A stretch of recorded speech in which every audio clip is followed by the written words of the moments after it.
예수님은 사람을 섬기기 위하여 이 땅에 오셨습니다. 예수님께서는 말씀하시기를 내가 이 세상에 온 것은 섬김을 받기 위하여 온 것이 아니라 도리어 많은 사람을 섬기려고 왔다. 내 목숨을 많은 사람의 대속물로 주려고 왔다. 그렇게 말씀하셨습니다.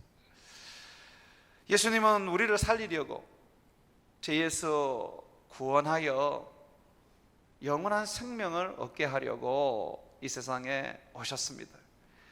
그리고 우리 죄를 대신해서 십자가에서 죽으셨습니다. 예수님의 죽으심은 우리를 살리기 위한 그의 사랑이었고 그의 은혜였습니다.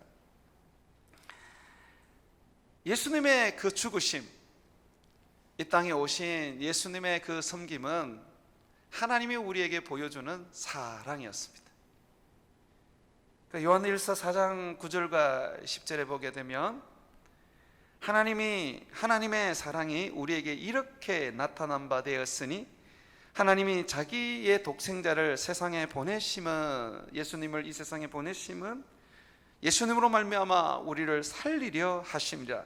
사랑은 여기 있으니 우리가 하나님을 사랑한 것이 아니요 하나님이 우리를 사랑하사 우리 죄를 속하기 위하여 화목 제물로, 하나님과 우리를 화목시키기 위한 제물로 그 아들을 보내셨습니다. 하나님은 사랑이십니다. 우리를 사랑하셔서 죄에서 구원하시려고 그의 아들을 세상에 보내신 것이죠. 교회마다 십자가를 지붕 위에 둡니다. 왜 그렇습니까? 하나님의 그 사랑을 세상에 알리기 위한 것이죠. 사람들은 사랑한다는 표현을 이 손가락으로 합니다.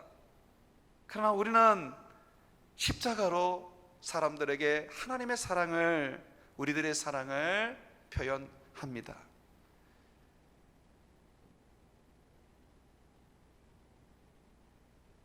주님은 몸소 사랑을 보여주셨습니다. 주님은 이와 같이 우리에게 사랑하라고 또한 가르치셨습니다. 요한일서 4장 11절에 보게 되면 사랑하는 자들아 하나님이 이같이 우리를 사랑하셨은즉 우리도 서로 사랑하는 것이 마땅하도다. 예수님께서는 우리에게 하나의 계명을 주셨는데 그 계명이 바로 또한 사랑하라는 계명이었습니다. 모세는 이스라엘 백성들에게 10가지의 계명을 주었습니다. 그런데 우리 주님은 딱 하나의 계명을 주시면서 그것을 실천하라고 가르치셨습니다. 그 계명은 요한일서 4장 11, 요한복음 13장 34절에 나와 있는 것처럼 새 계명을 너희에게 주노니 서로 사랑하라. 내가 너희를 사랑한 것 같이 너희도 서로 사랑하라 하는 말씀입니다. 서로 사랑하라. 그냥 사랑하지 말고 내가 너희를 사랑한 것처럼 사랑하라. 예수님이 어떻게 사랑하셨습니까? 서도에서 말한 것처럼 우리를 위하여 십자가에서 죽으셨습니다. 죽으신 사랑, 우리를 살리기 위하여 자기의 생명을 주신 그 사랑, 그 사랑을 우리도 하라고 말씀하고 있습니다. 그래서 요한은 믿음을 이렇게 정의했습니다. 신앙을 이렇게 정의했습니다. 요한일서 3장 23절에 보게 되면 그의 계명은 이것이니 곧 그의 아들 예수 그리스도의 이름을 믿고, 예수 그리스도의 이름을 믿고 그가 우리에게 주신 계명대로 서로 사랑할 것이니라. 예수님을 믿는 사람들은 반드시 예수님이 주신 계명대로 서로 사랑해야 합니다. 이것이 없이는 주를 볼 수도 없고 주를 믿는다고 말할 수도 없습니다. 사랑이 없는 삶은 죽은 삶입니다. 사랑 없는 사람 안에는 하나님이 계시지 않습니다.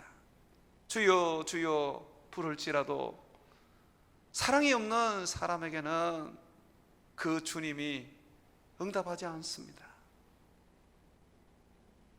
그러므로 우리는 사랑을 해도 되고 안 해도 되는 것이 아니라 반드시 해야 되고 예수님처럼 우리 목숨을 내어주는 그 자리까지 나아가서 사랑해야 한다는 것이죠. 예수님께서 우리를 위하여 죽으심으로 우리를 사랑하셨습니다. 자, 그렇다면 우리도 예수님처럼 우리의 목숨을 걸고 사랑해야 되겠는데 어떻게 하는 것이 예수님처럼 우리의 목숨을 내어주는 사랑이 될까요? 바울은 오늘 말씀을 통하여 우리에게 알려주고 있습니다. 바로 예수 그리스도의 복음을 전하여 그 복음으로 사람을 살리는 것입니다. 사랑하는 여러분, 많은 재물을 사랑하는 사람에게 준다 할지라도, 자기 몸의 일부 장기를 빼서 나누어 준다 할지라도 그 사람을 지옥으로 가는 그 길에서 건져내지 못한다면 우리는 그 사람을 살리지 못한 것입니다. 육으로 사는 것은 잠깐이요, 영으로 사는 영원한 생명은 영원한 것입니다. 그러므로 물질을 나눠주지 못하고 또는 내 몸의 일부를 떼어주지는 못해도 복음을 전해서 예수 그리스도의 십자가의 복음을 전해서 사람을 살려 구원에 이르게 한다면 그 사람은 최고의 사랑을 실천하고 있는 것입니다. 오늘 함께 읽었던 사도행전 19장 21절과 22절은 최고의 사랑이 무엇인지 바울이 몸소 우리에게 보여주고 있는 말씀입니다. 이 말씀 속에서 우리가 확연하게 하나님의 사랑을 볼 수는 없습니다. 그러나 이 말씀이 담고 있는 서신서를 보게 될 때 하나님의 사랑이 바울의 선교에 넘치고 있다는 것을 알게 됩니다. 선교하고 봉사하고 사람을 섬기는 일에 있어서 사랑이 없다면 그 모든 것은 죽은 것입니다. 선교는 사랑이 있어야 합니다. 사랑 없는 선교는 죽은 사역입니다. 다시 한번 사도행전 19장 21절과 22절의 말씀을 한번 보시죠. 이 일이 있은 후에 바울이 마게도냐와 아가야를 거쳐 예루살렘에 가기를 작정하여 에베소 사역을 마치고 이제 바울은 유럽을 거쳐 예루살렘으로 가기로 작정을 합니다. 바울의 선교는 이제 끝을 향하여 달려가고 있습니다.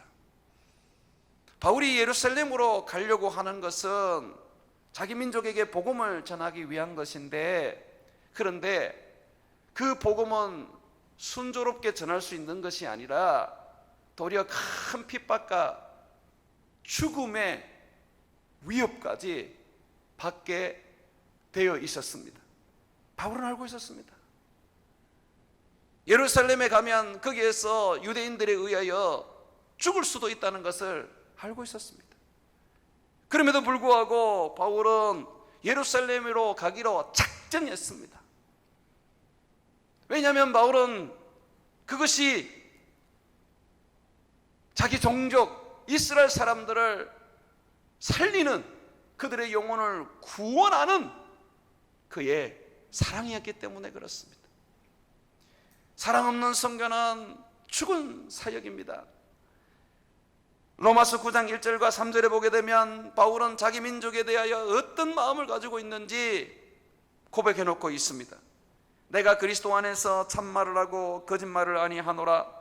나에게 큰 근심이 있는 것과 마음에 그치지 않는 고통이 있는 것을 내 양심이 성령 안에서 나와 더불어 증언하노니 나의 형제 곧 고륙의 친척을 위하여 이스라엘 민족을 위하여 내 자신이 저주를 받아 그리스도에게서 끊어질지라도 원하는 바로다. 도대체 뭘 원하는 거예요? 무엇 때문에 이렇게 고통스러워하는 거예요? 예수님으로부터 끊어져 버리는 한이 있더라도 그렇게 되었으면 좋겠다고 그렇게 바라는 그의 소망이 무엇입니까? 로마서 10장 1절에 보게 되면 밝히고 있습니다. 형제들아, 내 마음에 원하는 바와 하나님께 구하는 바는 이스라엘을 위함이라. 곧 그들로 구원을 받게 함이라.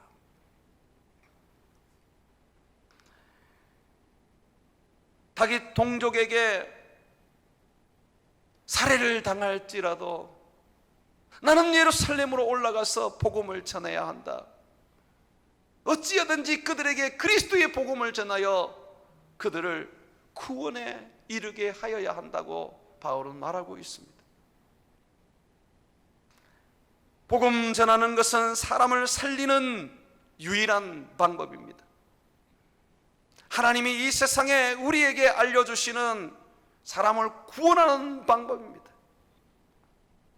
예수 그리스도께서 십자가에 죽으신 것과 죽음에서 다시 살아나신 것을 우리가 사람들에게 전하는 것은 마치 호수에 고기를 잡기 위하여 그물을 던지는 그물과 같습니다. 우리가 전하는 복음, 그것은 보이지 않는 가장 강력한 사람을 낚는 그물입니다. 영적 그물입니다.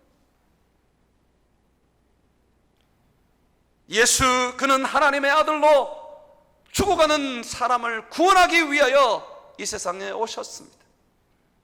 죄로 죽어가는 사람들을 대신하여 그 죄값을 지고 십자가에서 죽으셨습니다. 그러므로 누구든지 예수님을 믿기만 하면, 예수님이 나 때문에 십자가에서 죽은 것을 믿기만 하면 구원을 얻고 영생을 얻게 되는 것입니다. 사망에서 생명으로 옮겨지는 것입니다. 바울은 이 복음을 예루살렘에 전하고 싶었습니다. 죽을지언정 사람을 살리기 위하여, 내 동족을 살리기 위하여 나는 예루살렘으로 가겠다고 그렇게 작정한 이 바울, 그의 속에 참으로 그리스도의 사랑을 볼 수 있는 것이죠. 정말 그리스도와 같이 사랑한다면 우리는 우리의 형제 자매들과 우리의 동료들에게 복음을 전해야 합니다. 내 형제 자매를 위하여, 내 가족을 위하여 열심히 기도는 하는데 복음을 전하지는 않습니다. 교회는 데리고 오는데 복음을 전하지는 않습니다. 복음을 들어야지 구원을 얻는데, 교회는 영혼을 구원하는 그릇이, 그물이 아닙니다. 어찌 보면 어부가 잡은 고기를 담는 그릇에 불과할 뿐입니다. 복음을 전해야 합니다. 기도는 열심히 하는데 복음을 전하지 않는다면 어찌 그분이 구원을 얻을 수 있겠습니까? 내가 복음을 전할 수 있도록 기도하십시오. 그리고 담대한 믿음을 가지고 예수님을 전파하십시오. 복음을 들어야 믿음이 생기고, 믿음이 생겨야 구원을 얻는 것입니다. 사랑하는 여러분, 바울은 또한 로마로 가기를 원했습니다. 19절 21절에 보게 되면 중반절에 내가 거기로 갔다가 예루살렘으로 갔다가 후에 로마도 보아야 하리라고 말하고 있습니다. 원래 바울은 교회가 세워진 곳에는 선교를 하지 않는 그런 사람이었습니다. 건축자가 세우는 터 위에 그는 건물을 세우지 않겠다, 그렇게 결심한 사람입니다. 로마는 이미 교회가 세워져 있고 많은 사람들이 예수님을 믿고 있었던 곳입니다. 그런데 바울이 지금 로마로 가겠다라고 또 말하고 있습니다. 왜 그렇지요? 로마서 1장 14절과 16절의 말씀을 보게 되면 바울이 로마를 가겠다는 그 이유를 알 수가 있습니다. 헬라인이나 야만인이나 지혜 있는 자나 어리석은 자에게 다 내가 빚진 자라. 바울은 모든 사람에게 빚이 진 자라고 말합니다. 무슨 빚을 졌습니까? 돈을 빌렸습니까? 아니죠. 바울은 복음의 빚을 졌습니다. 바울은 예수님을 대적하고 예수 믿는 사람을 잡아 죽이던 살인자였습니다. 그런데 예수님께서 바울에게 나타나셔서 그의 죄를 사하여 주시고 그를 자기의 제자로 삼았을 뿐만 아니라 복음을 전하는 선교사가 되게 하셨지요. 이전에는 살인자였고 하나님을 대적하는 자였지만 예수님을 만난 후에 사람을 살리는 자가 되었고 하나님을 증거하는 자가 되었습니다. 바울은 자기가 죽을 수밖에 없는데 예수님의 은혜로 다시 살았다는 것을 알고 있었습니다. 죄로 인하여 죽을 수밖에 없었던 바울, 예수님의 죽으심으로 말미암아 그는 다시 살아났기 때문에 목숨의 빛을 졌습니다. 그래서 그는 그 빚진 목숨 예수님처럼 사람들에게 주려고 그는 목숨을 다하여서 전도하고 선교했던 것이죠. 15절의 말씀을 보게 되면 그러므로 내가 빚진 자이기 때문에 나는 할 수 있는 대로 로마에 있는 너희에게도 복음 전하기를 원하노라. 내가 복음을 부끄러워하지 아니하노니 이 복음은 모든 믿는 자에게 구원을 주시는 하나님의 능력이 됨이라. 먼저는 유대인에게요 그리고 헬라인에게로다. 바울이 로마로 가고자 했던 이유는 로마에 있는 교회의 성도들과 또 로마에 있는 예수 믿지 않는 사람들에게 그리스도의 복음을 전하기 위함이었습니다. 그곳에서도 사람을 살려야 한다는 그의 큰 사랑이 어찌 보면 그의 결심을 무너뜨리고 있는 것이죠.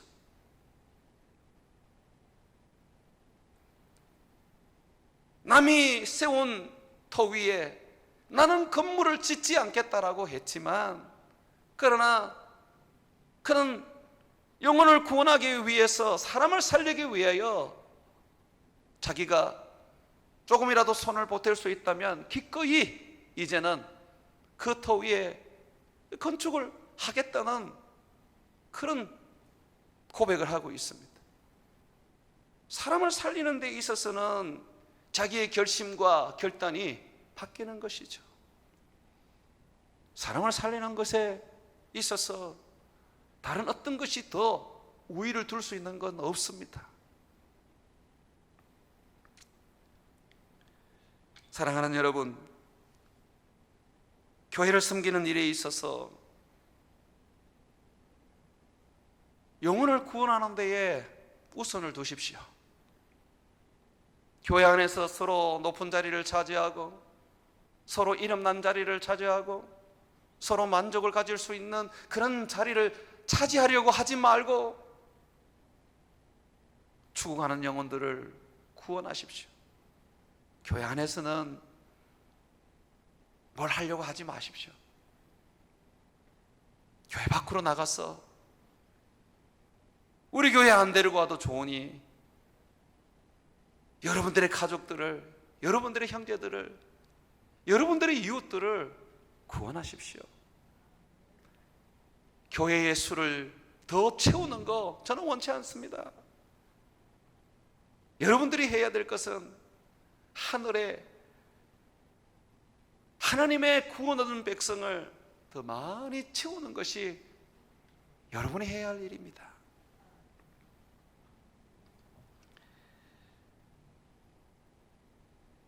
여러분, 복음은요 듣고 또 듣고 계속해서 들으면 결국은 예수님을 믿게 되어 있는 그런 강력한 능력입니다. 한번 복음 전하고 물러서지 마십시오. 계속해서 예수 믿으십시오. 예수님이 당신을 위하여 죽으셨습니다 하고 끊임없이 전하십시오. 그래야 여러분이 사랑하는 사람을 건져낼 수 있습니다. 두 번째로 바울이 예루살렘과 로마로 가고자 했던 그 이유들을 보게 되면 가난한 성도와 교회를 물질적으로 돕기 위한 거였습니다. 복음을 전하는 것이 영의 양식이라면 물질을 가지고 성도들을 돕는 것은 육의 양식입니다. 예수님은 우리들에게 분명히 영의 양식을 나누어 줄 뿐만 아니라 육의 양식도 나누어 주라고 말씀하고 계십니다. 우리는 천국의 곳간을 책임지는 청지기입니다. 청지기이기 때문에 우리는 우리 하나님께서 우리에게 말씀하시는 대로 충성스럽게 곳간을 운영해야 합니다. 그런데 우리의 곳간은 지붕도 없고 그리고 문도 없습니다.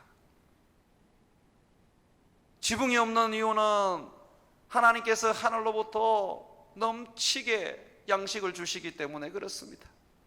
물질을 주시기 때문에 그렇습니다. 문이 없는 것은 사어두지 않고 이 땅에 있는 사람들에게 나누어 주라고 하시는 것이죠. 그런데 우리는 이 부분이 좀 약합니다.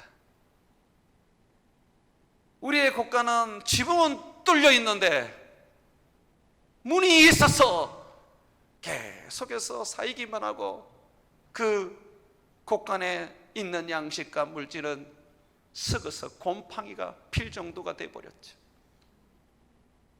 놀랍게도 하늘 양식은요, 하나님이 주시는 이 육의 양식과 물질은요, 만나와 같습니다. 다음 날까지 남겨두면 그것은 썩어서 냄새가 나는 거예요. 이게 세상 물질이에요. 세상 물질은 보관하는 것이 아니라 줘서 없애버리는 것입니다.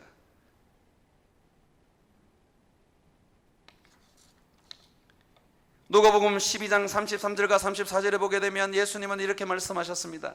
너희 소유를 팔아 구제하여 낡아지지 아니하는 배낭을 만들라. 곧 하늘에 둔 바 다함이 없는 보물이니 거기는 도둑도 가까이 하는 일이 없고 좀도 먹는 일이 없느니라. 너희 보물 있는 곳에는 너희 마음도 있느니라. 주님은 우리들의 소유를 팔아서 구제하라고 말씀하고 있습니다. 이것이 선교입니다.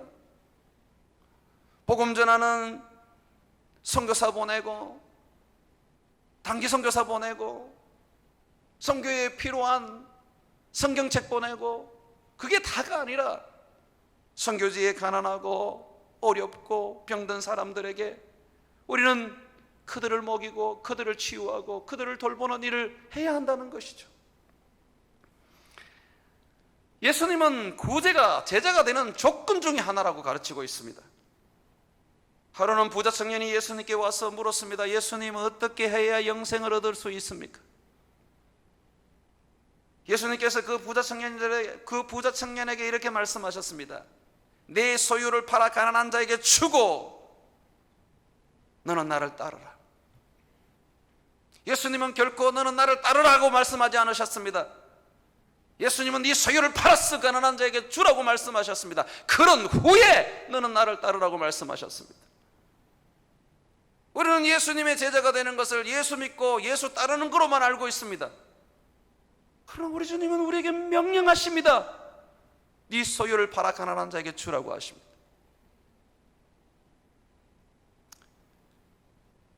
미얀마의 김영민 선교사님이 코로나 바이러스에 감염되었다가 이제 많이 회복이 되셨습니다. 이제 와서 그분이 어떻게 코로나 바이러스에 감염되었냐 하고 이렇게 살펴보니까 그분의 사역 때문에 이 코로나 바이러스에 감염된 것 같더라고요.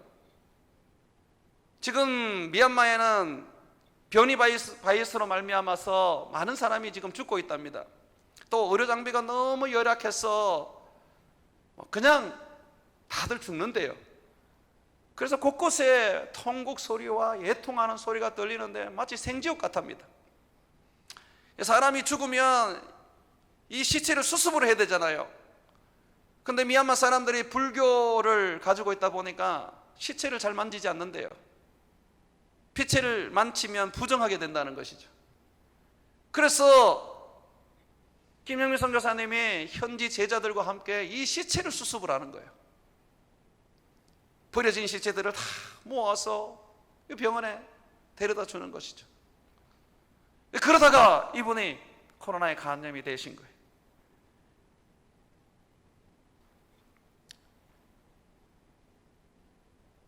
코로나에서 치유되고 난 다음에 여전히 지금도 뛰어다니면서 그 일을 합니다. 그러면서 병원에 너무 열악한 곳이다 보니까 시립병원인데도 냉장고조차 없대요. 그래서 선교사님이 자기 집에 있는 냉장고를 들고 병원에 가는 거예요. 그리고 그곳에 있는 환자들이 의사까지 한 200명 되는데 경증에 이렇게 되어도 코로나 바이러스에 걸려서 경증에 되어도 이 회복이 너무 더디고 또 병이 어느 정도 좀 완화되면서 치료되려면 좀 몸에 힘이 있어야 되는데 먹을 것이 별로 없다는 거예요. 그러다 보니까 그 선교사님이 지금 일주일에 한 번씩 그 병원에 환자들에게 점심을 제공한답니다. 식사를 제공한답니다. 자기도 없으면서 지금 한참 지금 공사 중에 있기 때문에 보통 재정적인 어려움을 겪는 것이 아닐 텐데도 그냥 있는 대로 다 퍼서 지금 주고 있는 거예요. 왜 그래 삽니까? 멍청하고 바보스러워서 그렇습니까? 그것이 제자의 조건이기 때문에 그렇습니다. 네 소유를 팔아 가난한 자에게 주라 하는 그 말씀 속에서 가지고 있는 냉장고도 줄 수밖에 없고 자기 속에 조금이라도 이웃에게 도움이 된다면 그걸 나눌 수밖에 없는 거예요. 여러분, 그게 예수 믿는 사람의 삶입니다. 그게 선교입니다. 그것이 이 땅 가운데 살아가는 우리의 전도입니다. 우리의 선교사들은 우리 교회에서 파송을 했지만 뭘 달라는 소리를 안 해요. 이미 그들은 자기 것을 나누어야 된다는 걸 배운 제자들이기 때문에 그렇습니다. 미얀마에 있는 이준석 목사도 지금 코로나 때문에 죽어가는 사람들, 그 사람들에게는 무엇보다도 산소 발생기가 지금 필요한 상황이거든요. 그런데 그의 편지를 보니까 산소 발생기 좀 사주세요 라는 그 말이 없어요. 우리가 주는 선교비가 많지 않습니다. 그 집에 애가 셋입니다. 그런데 자기가 가지고 있는 자기의 그 생활비 가지고 그거 쪼개가지고 150만이나 되는 산소 발생기를 샀어. 그것으로 지금 이웃을 섬기겠다는 거예요. 그래서 지난주에 선교위원회에서 협의를 해서 2대를 더 사서 보내줬습니다. 그리고 이준석 목사는 그 중에 한 대를 짱주에 있는 김영민 목사님한테 한 대를 보냈어요. 거기에도 많은 사람들이 지금 이 산소가 필요하거든요. 참 아름답지 않습니까? 얼마 없지만 자기의 것을 가지고 하나님께 드리고 그렇게 살아가는 그 모습들이 귀하지 않습니까? 그렇다면 우리는 어떻게 해야 할까요? 우리는 우리는 가진 자들인데, 우리는 최상의 의료 서비스를 받는 사람들인데, 밥을 못 먹어서 병을 못 이기는 그런 사람들이 아닌데, 남아서 버리는 사람들인데 우리는 어떻게 해야 될까요? 바울은 예루살렘에 있는 교회 성도들이 큰 물질적인 어려움을 당하자 그가 선교했던 교회들에서 구제헌금을 받았습니다. 오늘 말씀 21절에 보게 되면 마게도냐와 아가야를 거쳐서 예루살렘을 간다 그러죠. 마게도냐는 데살로니가 교회, 그리고 빌립보 교회가 있죠. 아가야는 고린도 교회가 있죠. 그래서 여러분 고린도서에 보게 되면 구제에 대한 이야기, 연보, 성경 헌금에 대한 이야기가 나와요. 예루살렘에 있는 사람들을 구제하기 위해서 성도들이 헌금을 합니다. 바울이 그걸 가지고 이제 예루살렘으로 가는 거예요. 그게 선교예요. 그러면 우리는 어떻게 해야 되냐 말입니다. 우리의 것을 나눠야 되지 않습니까? 그게 제자의 길인데, 주여 주여 하면서 주님을 따르더라도 주께서 우리에게 명령하신 삶을 살지 않는다면, 사랑하는 삶을 살지 않는다면, 내 것을 나누는 삶을 살지 않는다면 어찌 우리가 제자라고 할 수 있겠습니까?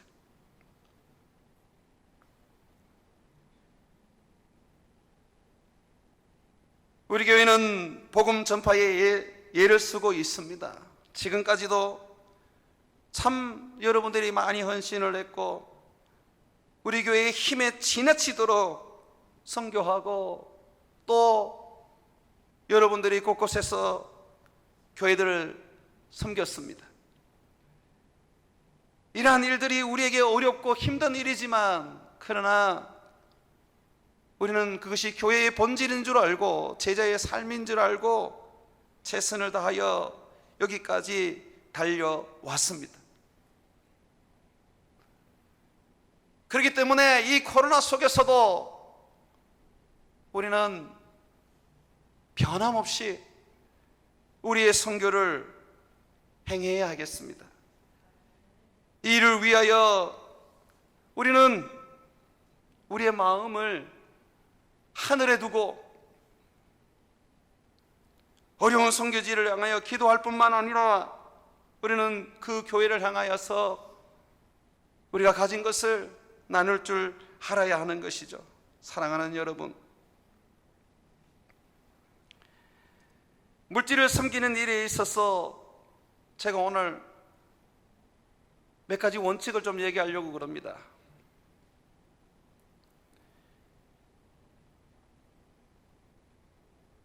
교회의 물질은 하나님의 것입니다. 그것은 선교를 위하여, 전도를 위하여, 그리고 성도들을 위하여 사용되어야 합니다. 자, 그래서 우리가 드려지는 이 헌금들이, 물질들이 사용될 때에 구별이 되어서는 안 돼요. 우리 교회 안에는 국외 선교가 있고, 또 국내 선교가 있고, 또 우리 지역 선교가 있습니다. 이것을 섬기는 데 있어서 어느 게 더 중요하고 어느 게 덜 중요하고, 이게 우선이고 저게 우선이고 라고 하는 그런 구별이 되면 안 된다는 거예요. 저와 함께 한국에 들어와서 미국에서 공부하고 들어와서 개척한 목사님이 있습니다. 저는 이곳에서 하고 그분은 부산에서 했어요. 같이 박사학위를 받고, 박사학위를 받은 자 중에 몇 사람이 개척을 했습니다. 그 개척을 할 때는 그 개척을 하는 이유가 있었습니다. 뭐냐면 기존 교회가 할 수 없는 것을 하고 싶어서 그랬어요. 우리는 선교를 하고 싶어서 개척을 했습니다. 그 목사님도 어려운 중에 상가를 얻고 개척을 했습니다. 개척을 했는데 선교를 하려니까 너무 열악한 거예요. 그래서 1년에 2차례 헌금을 모아놨다가 그거 가지고 선교를 하자, 그렇게 그분이 교인들과 결정을 했습니다. 그래서 얼마 전에 이제 6개월 동안 모았던 헌금이 한 180여만 원이 되더래요. 그래서 그걸 가지고 이제 교회에 얘기를 하면서, 자, 우리가 이렇게 선교 헌금을 이렇게 모았는데 이걸 이렇게 선교지에 보내서 함께 나누도록 하겠습니다 라고 그렇게 얘기를 했어요. 그랬더니 교회를 나오신 지 얼마 안 되는 한 분이, 나이가 지긋한 부부가 그 목사님을 좀 뵙자 그러더래요. 그러면서 하는 말이, 목사님, 교회가 이렇게 어려운데, 교회가 개척교회인데 뭔 선교를 합니까? 만약에 전도를 하고 영혼을 구원할 것 같으면 전도지 만들어서 전도하고 병원 가서 전도하고 그래야지. 그런 데 서십시오. 내 코가 석자인데 뭔 남을 줍니까? 그러더라는 거죠. 그래서 목사님이 그랬어요. 예, 우리는 지역사회 전도도 열심히 하고 있습니다. 코로나 전까지 병원에도 열심히 전도를 했습니다. 그러나 지금은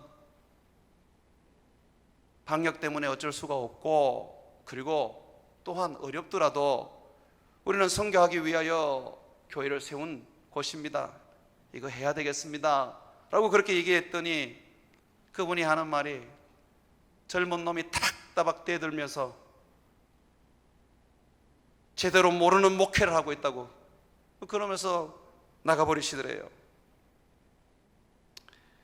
도대체 누가 모르는 겁니까? 그러면 안 돼요.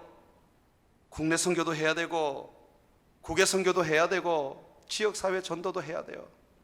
다 똑같은 거예요. 한국 사람만 가난한 게 아니에요.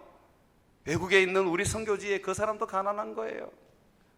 이제는 우리는 한국 사람이라는 걸 좀 벗어날 필요가 있어요. 우리는 천국의 시민입니다. 우리 선교사들이 있고 곳곳에 나라마다 교회가 있을 때 그 어려운 이야기를 듣고 힘겨운 이야기를 들을 때는 내 민족이 힘든 것처럼 그렇게 여기고 도와줘야 되는 거예요. 왜 구제가 국내에만 머물러 있어야 합니까? 해외에도 당연히 해야 되죠. 그게 우리의 삶이 아닙니까? 그러므로 여러분들이요, 구별해서는 안 됩니다. 우리 교회 안에서는 일절 이런 구별이 없어야 됩니다. 왜 우리가 먹을 것을 남 퍼주느냐? 여기도 다문화 가족들이 많고 외국인들이 많은데 왜 외국에 퍼주느냐? 이런 소리 하지 마십시오. 여기에 있는 다문화 가족이나 외국인들은 정말 최선을 다해서 지금 섬기고 있습니다. 빚내서 3층 지어서 지금 좋은 환경 만들어 드리려고 애쓰고 있고, 먹지 못할까 입지 못할까 고민하며 살펴보며 돌보고 있고, 직장이 없으면 직장도 알선해 주면서 애쓰고 있습니다. 그러니 그저 우리 교회 안에서는 동일하게 생각하시고 서로 구별을 하셔서는 안 됩니다. 두 번째로, 물질에 있어서 억지로 하지 마십시오. 헌금을, 구제도 그렇고요. 빚을 내서 선교 헌금하고 구제하는 거 하지 마십시오. 마음이 없는데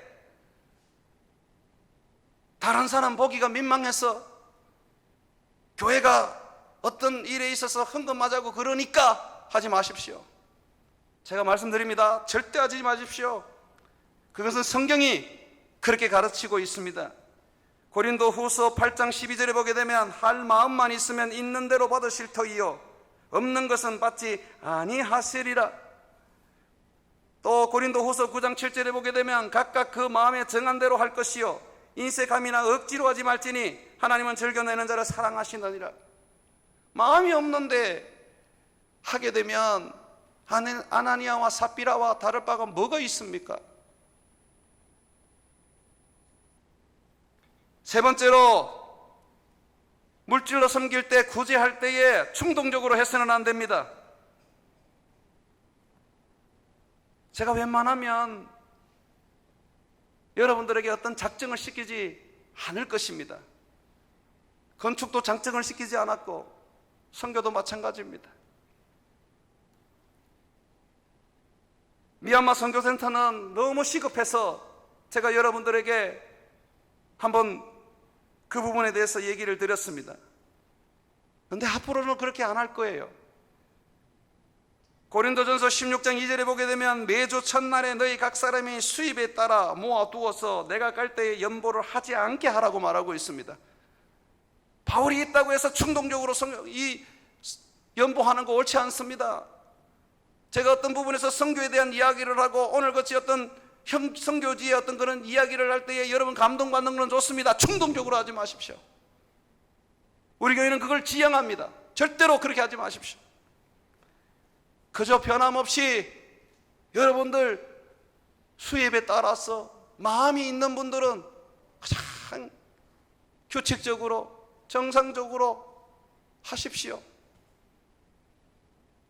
그것은 자랑할 것도 없고 그것은 다른 사람들에게 드러낼 것도 없습니다. 그냥 하나님께 하시면 됩니다. 많이 해야 된다는 생각을 해서는 안 됩니다. 하나님이 돈이 없는 분이 아닙니다. 하나님은 여러분의 마음을 원하시는 것이죠. 네 번째로, 선교 헌금을 하고 구제를 할 때에 복받기 위한 조건이 되어서는 안 됩니다.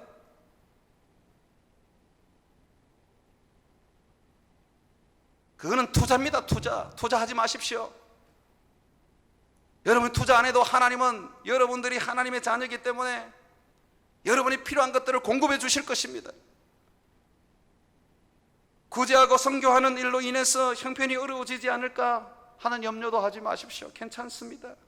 좀 구제하고 선교하는 일에 그 일로 인해서 내가 좀 가난하면 어떻습니까? 그 일로 내가 좀 물질적인 어려움이 있으면 어떻습니까?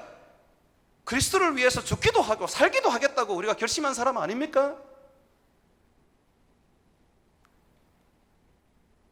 고린도후서 9장 8절에 보게 되면 하나님이 능히 모든 은혜를 너희에게 넘치게 하시나니 이는 너희로 모든 일에 항상 모든 것이 넉넉하여 모든 착한 일을 넘치게 하게 하려 하심이라.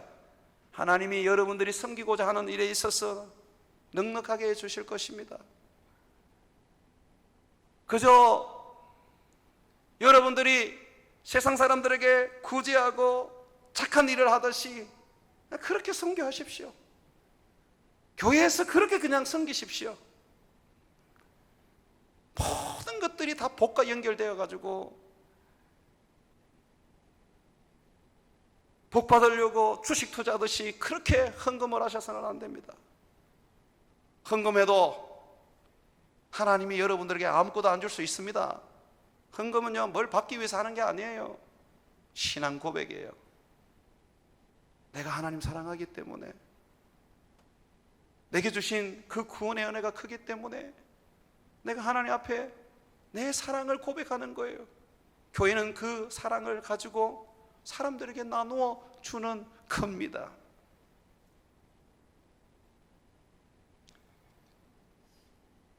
우리에게는 헌금 많이 한다고 장로 세우지 않습니다.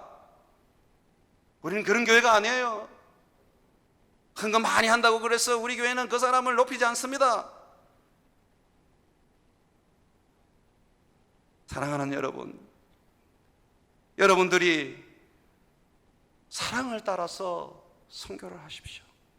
구제를 하고 선교 헌금을 할 때에 사랑을 위해서 하십시오. 그것이 우리가 추구해야 될 신앙이고 그것이 우리가 제자로서 살아가야 될 삶입니다. 주님은 우리에게 사랑하라고 가르치셨어요. 콩 한 쪽이라도 나눠 먹는 게 사랑 아닙니까?